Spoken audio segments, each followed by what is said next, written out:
चलिए स्टार्ट करते हैं फिर से एक नई वीडियो के साथ हम लोग। आज का जो टॉपिक है वो है न्यू प्रॉफिट शेयरिंग रेशियो का केस नंबर 2।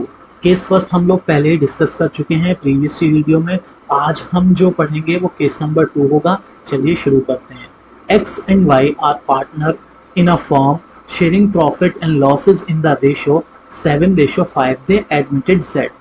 तो इन्होंने Z को एडमिट किया है, ठीक है, फॉर 1/6 शेयर। तो 1/6 शेयर के लिए इन्होंने Z को अपना नया पार्टनर बना लिया है, विच ही इक्वायर्स, जो कि ये ले रहा है, ठीक है, equally from X and Y। मतलब ये अपने शेयर का इक्वली पार्ट X से भी लेगा और Y से भी लेगा। मतलब ये जो 1/6 शेयर ला रहा है ना, इसका हाफ पार्ट वो लेगा X से और हाफ पार्ट लेगा वो Y से।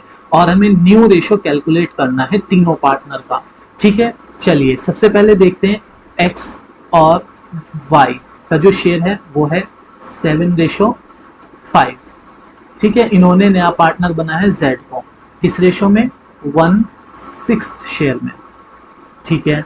अब बात आती है हमारे सामने ये कि ये जो 1/6 शेयर के लिए पार्टनर बना है, इसका हाफ पार्ट वो किससे ले रहा है, X से, और इसका हाफ पार्ट ले रहा है वो किससे, Y से। तो सबसे पहले हम लोग क्या करेंगे, 1/6 के दो पार्ट बनाएंगे। दो पार्ट करने के लिए, इसको इक्वली दो पार्ट में डिवाइड करने के लिए हम लोग क्या करेंगे, 1/2 से मल्टीप्लाई कर देंगे। सो 1 की मल्टीप्लाई 1 में करेंगे 1 आ जाएगा, और 6 की मल्टीप्लाई 2 में करेंगे तो 12। तो इस तरीके से 1/6 का हाफ पार्ट आ जाता है हमारा 1/12। इसी तरह इसका एक और पार्ट करेंगे तो वो भी हमारा क्या बन जाएगा, 1/12, ठीक है। प्रीवियस केस में ये था कि जो नया पार्टनर था वो फर्म से शेयर ले रहा था, और यहाँ पे जो नया पार्टनर है Z, वो पार्टनर से ले रहा है। तो पहचान करने के लिए कि कौन सा शेयर कौन सा केस है, ये हमें समझने के लिए क्या करना पड़ेगा, ये ध्यान रखना है कि जो नया पार्टनर है वो किससे शेयर ले रहा है।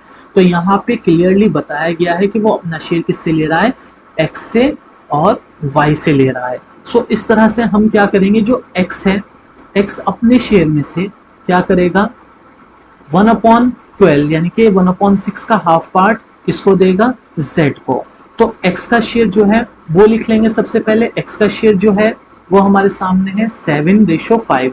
तो ये हो जाएगा 7/12, दोनों को सम अप कर देंगे, ठीक है, और इसमें से लेस कर देंगे हम 1/12 को, ठीक है। और Y का जो शेयर है वो लिख लेंगे, वो हमारे पास है 5/12। सो इसमें से भी हम लेस कर देंगे 1/12 को, ठीक है। अब दोनों का एलसीएम लेते हैं। दोनों नंबर अगर आप देखें, डिनोमिनेटर्स जो हैं वो इक्वल हैं, तो यहाँ पे जो हमारा एलसीएम है वो सेम आ जाएगा 12। सो ऐसी कंडीशन में ऊपर वाले नंबर्स भी हमारे सेम आ जाएंगे। 7 - 1 = 6/12, ठीक है। अब आते हैं हम सेकंड Y वाले केस पर। तो Y के केस में भी हम देखेंगे दोनों डिनोमिनेटर, ये भी और ये भी, दोनों 12 हैं, तो इस कंडीशन में सेम आ जाएगा डिनोमिनेटर एलसीएम लेते वक्त।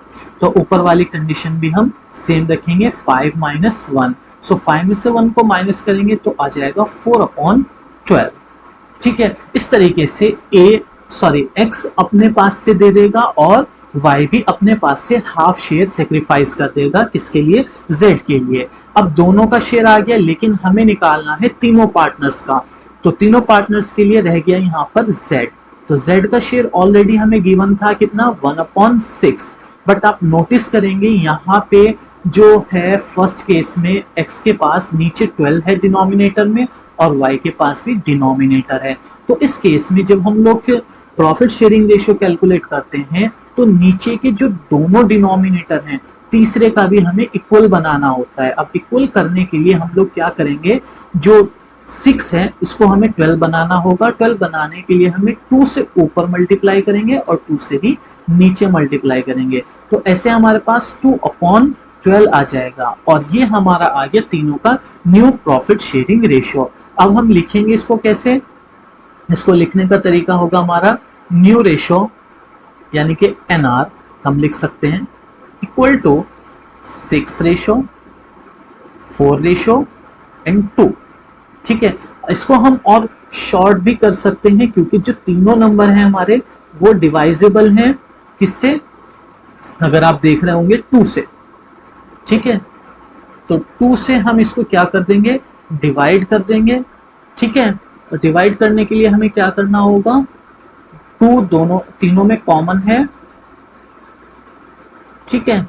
तो अब हम यहाँ पे डिवाइड कर देते हैं। चलिए यहाँ पे आ जाता है हमारा 4, ठीक है। 2 1 सा 2, और यह आ जाएगा 2 2 सा 4, और यह आ जाएगा 2 3 सा 6। तो इस तरीके से जो हमारा नया रेशो होगा वो हो जाएगा 3:2:1। I hope you can understand, आपको समझ आ गया होगा, ठीक है।